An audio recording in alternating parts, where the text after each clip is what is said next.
Hi guys, मैं रजत पाल exam possible और सभी लोगों को स्वागत करता हूं। उम्मीद करता हूं आप पढ़ रहे होंगे, आगे बढ़ रहे होंगे। आज हमें ज्योग्राफी पढ़ाना, ज्योग्राफी का शॉर्टकट। तो शॉर्टकट तो आज खैर शॉर्टकट उतना तो शॉर्टकट नहीं है क्योंकि कोई चीज़ नहीं पढ़ा, लेकिन आपको मैं पढ़ा रहा था, मैं सारी लाइन में पढ़ा चुका हूँ। ठीक है, तो लमसम सारी लाइनें पढ़ा चुका हूँ। ठीक है, तो अब मैं बता दूंगा, उसमें से कुछ कुछ क्वेश्चन आते हैं जो उसमें नहीं, मैंने कवर नहीं किए हैं, वो मैं आज कवर करने वाला हूँ। देखिए, आपने कर्क रेखा पढ़ ली है, मकर रेखा पढ़ रखी है और भूमध्य रेखा पढ़ रखी है। ठीक है, और देशांतर रेखा भी आपको पढ़ा दिया। मैंने 4 लाइनें पढ़ाई थी और चारों के सारे कंट्रीज के आपको ट्रिक बताई, आपको याद हो गई होगी। अब देखिए, एक रेखा होती 0 डिग्री देशांतर, हमने बताया था। ठीक है, 0 डिग्री देशांतर। आज हम बताते हैं 180 डिग्री देशांतर। इसमें कंट्रीज के नाम याद करने की कोई जरूरत नहीं क्योंकि अभी तक आए नहीं है।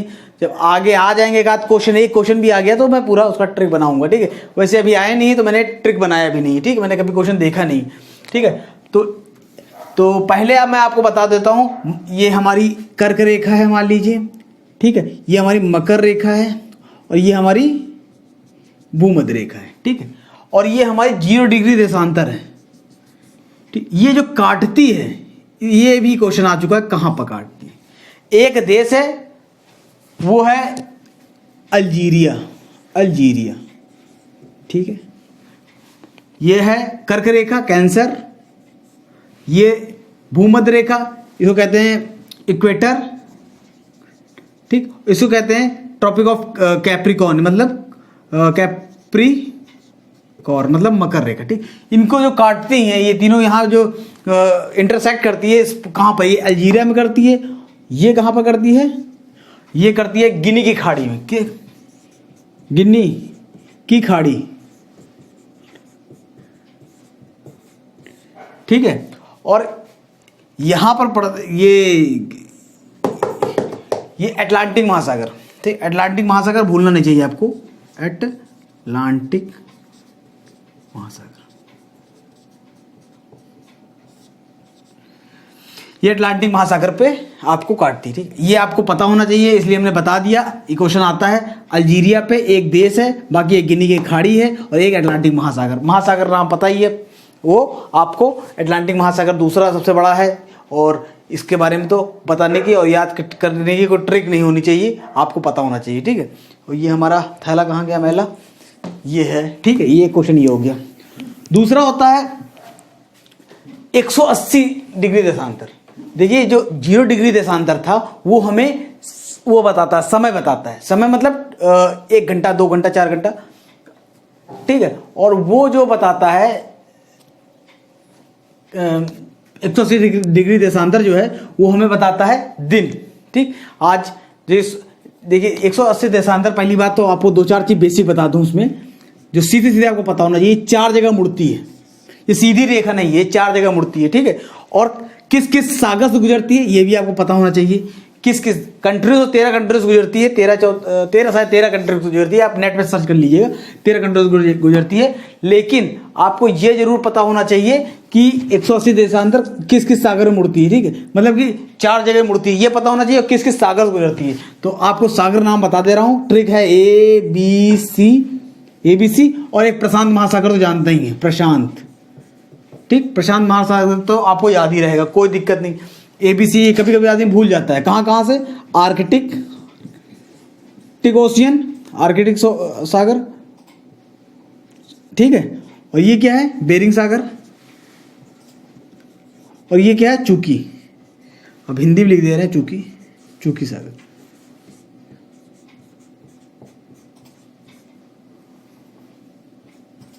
ठीक है, चूकी सागर, ये 3 जगह काटती है, मतलब कि तीन जगह से यहाँ, और सबसे नियरेस्ट इसी बेरिंग के, और सबसे नियरेस्ट जो होती है ये सागर है 180 देशांतर के, 180 डिग्री देशांतर के सबसे नियरेस्ट ये है। ठीक है, अब देखिए क्या होता है इसमें, ये चीज आपको जो बता रहा हूँ वर्ल्ड ध्यान रखिएगा। ये 180 देशांतर बहुत इंपॉर्टेंट बता रहा हूँ, कई क्वेश्चन आते हैं।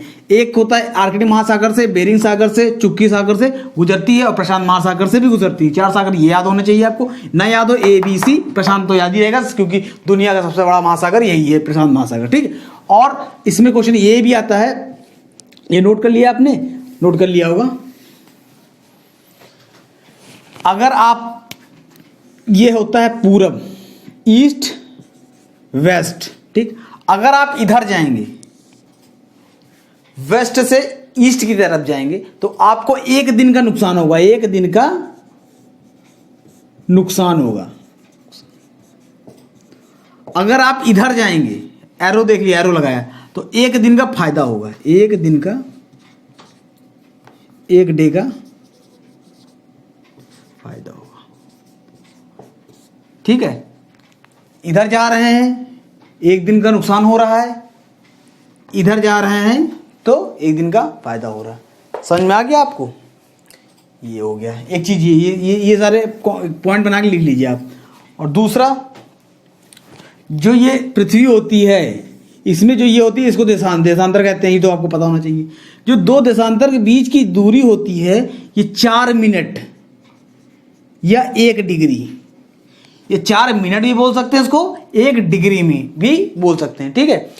ये minute, 1 degree equal to 4 minute बोल सकते हैं, 1 degree equal to 4 minute. 1 degree घूमती है तो 4 मिनट का अंतर आता है, ठीक है। तो अभी इतना आपको याद होना चाहिए, 1 डिग्री तो 4 मिनट। अब आप चाहे जहां भी जितने दिन का भी, जितने घंटे का भी पूछे, आप आराम से निकाल सकते हैं, ठीक है। तो ये आपको पता होना चाहिए, 1 डिग्री तो 4 मिनट, और इन दोनों का दो देशांतर के बीच में 1 डिग्री का अंतर होता है, और या फिर 1 मिनट का अंतर होता है, ठीक है। ये आपको पता होना चाहिए। ये देशांतर का 2 चीज हो गया, ठीक है। और क्या है देशांतर के बारे में, और कुछ मिस हो रहा है? और ये आपको लाइनें याद होनी चाहिए, ये देशांतर होता है, ये अक्षांश रेखा होती हैं, ठीक है। और ये सब छोटी छोटी चीजें हैं जो आपको पता होनी चाहिए।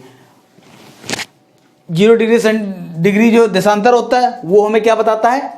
टाइम बताता है। क्या बताता है?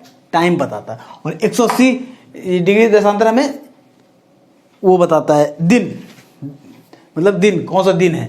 अब देखिए, कहीं रात कभी सुबह, तो ये जब ये क्या नाम है, ये आप यूरोप में जाइए तो एक दिन बढ़ जाता है या घट जाता है, तो ये इसी से निर्धारित किया जाता है। अगर ये चीज़ इसी के कारण होता है, एक दिन किसी दिन मान ली सोमवार हो रहा है, इधर मंगल, इस तरह दिन का अंतर आ जाएगा, वो दिन का अंतर ना आए, इसके लिए ये चीज़ निर्धारित की गई है, ठीक है। तो ये इधर आप जाएंगे तो एक दिन नुकसान होगा, इधर जाएंगे एक दिन का फायदा हो जाएगा, ठीक है।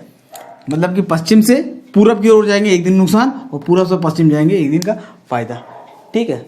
चलिए, एक चीज ये हो गया, और बस इतना ही बहुत है क्वेश्चन, इसमें और कुछ आता नहीं है। मकर रेखा, वकर रेखा, और ये हो गया, ये हो गया, ये हो गया, ये हो गया। बाकी आपको इसमें कुछ जानने की जरूरत नहीं, खास क्वेश्चन जो आते हैं मैंने सारे ले लिए हैं, ठीक है। और इसमें कुछ खास नहीं है, देश का नाम आपको याद करने की जरूरत नहीं है कि ये इतने ज़्यादा देश हैं, और याद भी नहीं रहते किसी को, और खैर नहीं आते हैं, अगर आएंगे तो उसको भी मैं बना के डाल दूंगा, ठीक है। तो उम्मीद करता हूँ आज का सेशन बहुत छोटा था, छोटी छोटी बातें जो रह गई थी वो मैंने सोचा बता दिया जाए एक वीडियो पे, तो आप ये चीज़ याद कर लीजिए अच्छे से, और इसको पढ़ते रहा करिए, और जितने ट्रिक्स हैं वो आप रिवाइज करते रहिएगा। अब आगे हम और कुछ भी ट्रिक्स ऐसे लेते आएंगे, छोटी छोटी चीज़ें जो आपको याद करने में परेशानी होती हैं, वो चीज़ आपको मिलती रहेगी, ठीक है। फिर अगले वीडियो में मिलते हैं। Thank you very much. हाँ, लाइक कीजिए, सब्सक्राइब कीजिए और शेयर कीजिए, जरूर से जरूर। Thank you.